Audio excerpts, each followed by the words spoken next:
Shocking mystery, the monk who opened the third eye. Today, Mind Podcast wants to reveal the shocking self-narrative of the monk who opened his third eye. For a long time, science has acknowledged the existence of the third eye, considering it a degenerated eye. However, some practitioners can activate this eye and see things in different dimensions. The pineal gland, or third eye, has long been recognized by science. Those who open the third eye can often see many miraculous things. In Buddhism, the image of the third eye is depicted on the foreheads of deities in ancient murals and statues in Buddhist temples. This eye grants them extraordinary abilities to see invisible things. Below is the self-narrative of a high monk who has opened his third eye. This story may contain many mysterious and inexplicable things. If you don't believe it, consider it a mythical story and refrain from blaspheming to avoid creating negative karma for yourself. Ordained at a young age. First, let me introduce myself briefly. I am 46 years old this year, and as of 2011, I have been ordained as a monk for over 20 years. My hometown is in Yunnan province, China, but I was ordained at a temple in Myanmar. My hometown deeply respects Buddhism. Almost every family is Buddhist. If someone in the family becomes a monk, the entire family feels very proud. According to my mother, when I was just a month old, I was ordained as a disciple of the Buddha. I was ordained in 1990 when I was 25 years old. At that time, my eldest son was already 8 years old. On the day I shaved my head, everyone in the village came to congratulate me, and my wife was very pleased. In my place, there is a custom that when someone becomes a monk, their wife and children will be well taken care of by the whole village. The temple where I was ordained was very small. Including me, there were less than 10 people. My master was a very old monk who rarely spoke, but the villagers greatly respected him. Under my master's guidance, I began my monastic life. My temple belonged to Theravada Buddhism, recognizing only Buddha Shakyamuni as the supreme being and not acknowledging other Buddhas or Bodhisattvas. Despite being illiterate, I could easily enter deep meditation. Daily monastic life. Monastic life basically consisted of farming, eating, meditating, and reciting sutras. Since I was illiterate, I couldn't understand the Buddhist scriptures, so reciting them was out of the question. However, my master did not force me to learn to read. He said that being illiterate might actually be beneficial. He only required me to follow the precepts, meditate, and practice contemplation, exempting me from sutra recitation.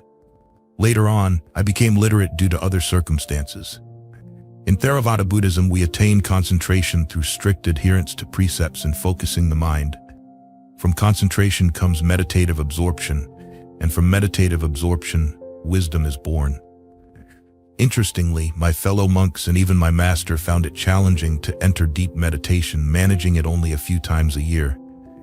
But after just 3 months of practice, I could achieve deep meditative states during seated meditation.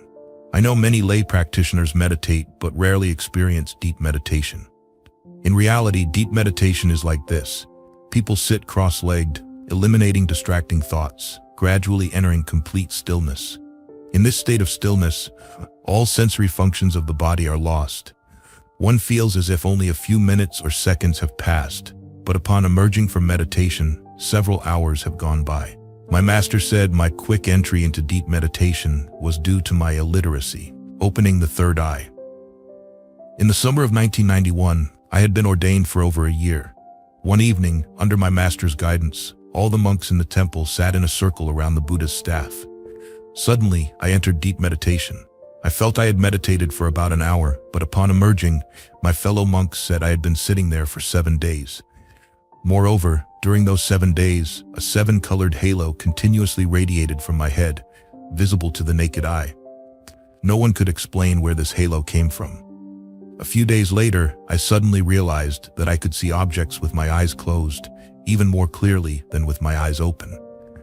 I consulted my master, who said that I had awakened the divine power of the celestial eye. The third eye is a good thing. Reflecting on past lives, I became more diligent in my practice. In early 1992, one morning while bowing before the Buddha statue, I suddenly discovered that the statue of Shakyamuni Buddha emitted a brilliant halo. Simultaneously, I felt a fiery warmth entering my body from the top of my head, gradually spreading throughout my body. I entered a state of trance, as if time had stopped. It was an incredibly wondrous sensation, akin to bathing in warm water in a dream. I felt a sudden enlightenment, and my heavenly eye, divine vision, advanced further. At that moment, I saw the Dharma body of Shakyamuni Buddha inside the statue. Moreover, I recalled events from many past lives. It turned out that in my previous 2 lives, I was a monk who practiced diligently but did not attain true enlightenment due to accumulated karma over many lifetimes.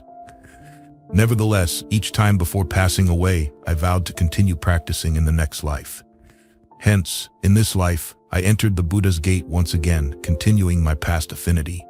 Thanks to my practice over 2 lifetimes, much of my karma was dissolved, and I accumulated immense merit. This made my practice in this life relatively easier, a level ordinary practitioners could not compare to. The Buddha no longer oversees the mundane world. Based on my foundation and profound vows over 3 lifetimes, I knew that as long as I practiced diligently, I would surely attain true enlightenment.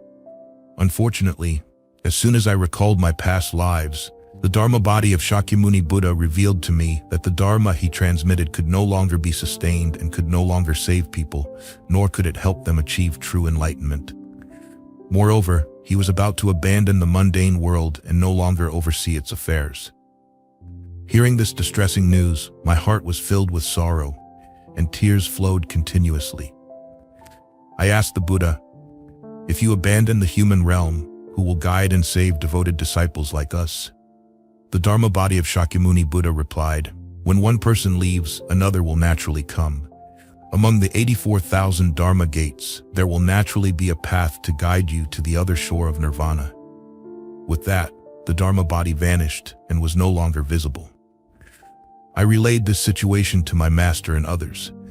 My master asked about my plans, and after much contemplation, I told him that I would wander and seek the Dharma, searching for the path to the other shore of nirvana.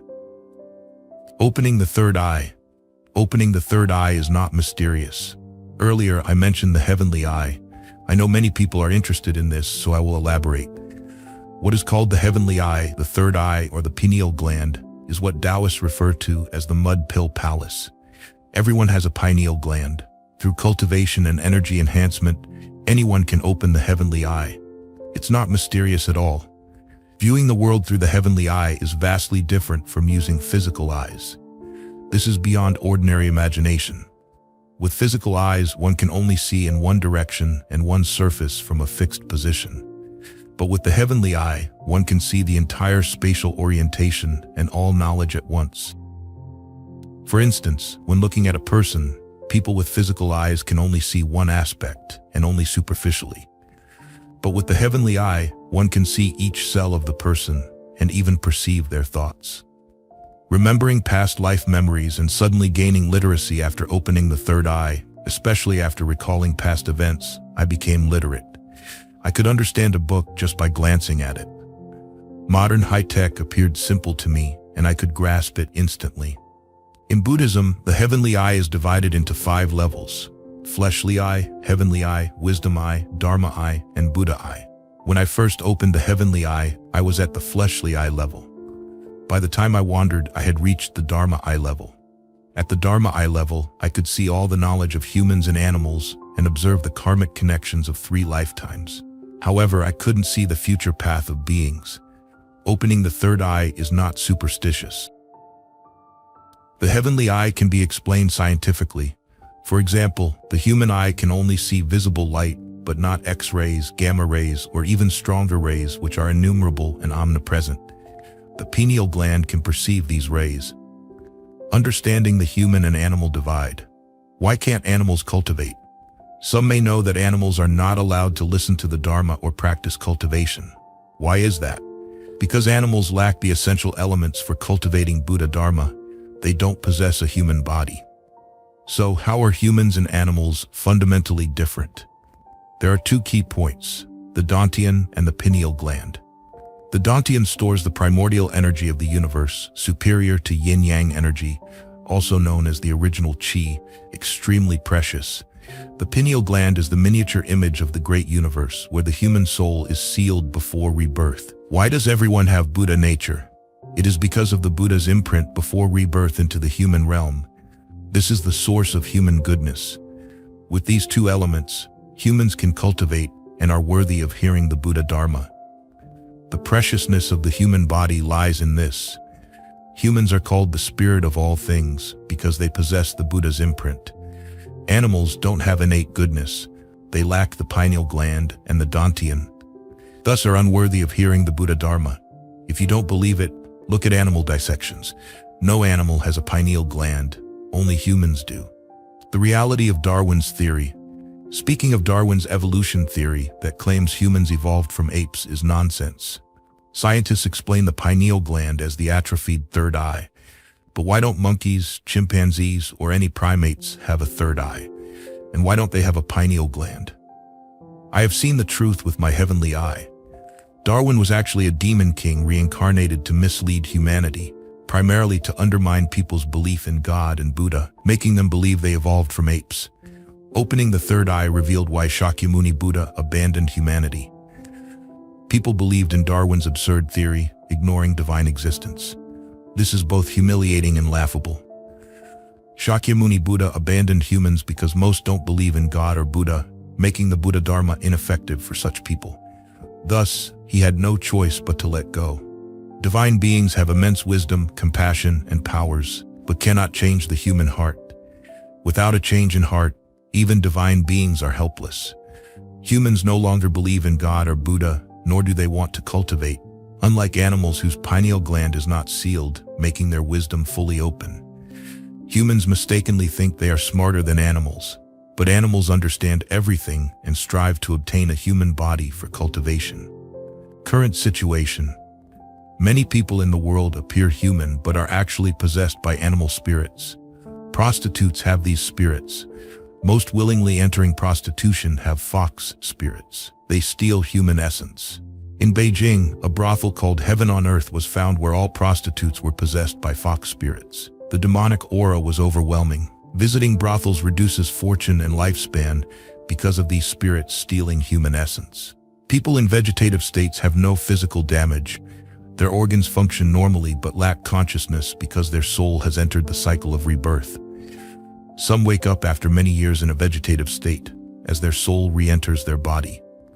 However, many memories have been lost and mental faculties have declined. Such phenomena are mostly caused by animals, specifically demonic creatures causing chaos in the world. Some animals that have only cultivated for a short time have low levels of spiritual practice and are very ignorant. They do not realize that once they possess a human body, they can no longer meet the requirements for further cultivation. Moreover, their wisdom will also be sealed. Hence, when they possess a human body, the vegetative person may wake up, but their intellectual abilities will have significantly deteriorated. Of course, there are animals that have cultivated for hundreds of thousands of years and possess great supernatural powers. In such cases, even if they possess a human body, these issues do not arise, and everything appears normal. To an ordinary person, it is impossible to detect their presence. The shocking revelations from the high monk above explain the chaotic situations occurring in today's society. People no longer believe in gods and Buddhas and have insulted themselves by considering themselves to have evolved from monkeys. Due to disbelief in gods and Buddhas and the concept of karma, people dare to commit all kinds of evil without restraint. Not only the high monk mentioned above, but many others who have opened their third eye have also observed similar situations. Thank you for accompanying us on this wonderful journey. If you found this video meaningful and wish to see more useful content, please click the subscribe button so you don't miss any new videos.